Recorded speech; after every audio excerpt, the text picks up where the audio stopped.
truly understand long COVID is if it happens to you. And I wouldn't wish that on anybody, but the reality is it's so hard to explain to people because every case is totally different.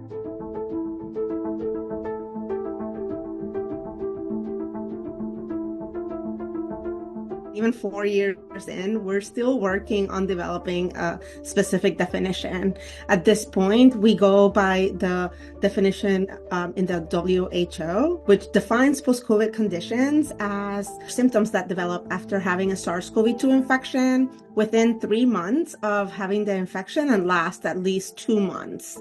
So it's a very broad definition that includes all kinds of post-COVID symptoms and presentations. Try to do like old activities I used to do, like go fishing or, just things that were normal to me, things I did all my life. And my heart's going 150 beats a minute. I'm out on the water and I'm like, what's happening to me? What's really happening? And then one morning, it was Saturday, I got up, I was washing dishes, family, and my heart's going 120 beats a minute. I'm like, I can't do this anymore. I got to go to hospital again. And it wasn't until probably after that visit in October, I was able to go to the Mount Sinai COVID Center and get a proper diagnosis, at least at that time period for the most part, to understand that I had something that affected me from COVID itself, which is now considered, of course, long COVID. We need to remind ourselves that, without really knowing the pathophysiology of a disease and without knowing biomarkers, to diagnose it, it's just complex, correct?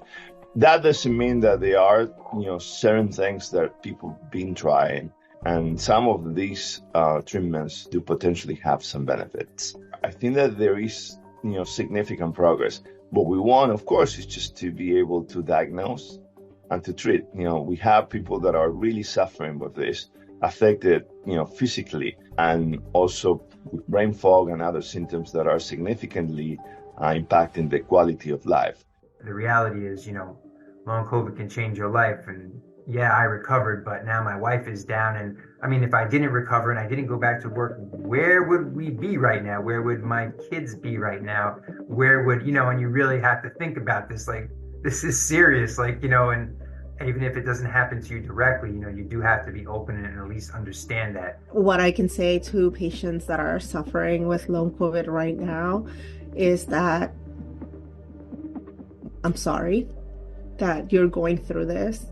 I want you to know that you're not alone and that there's a lot of patients, advocates that are fighting for you. I'm sorry that our best is just not good enough at this time, but know that you're not alone and there's a lot of us that are working hard every day to try to get answers and to try to improve long COVID and hopefully one day cure it.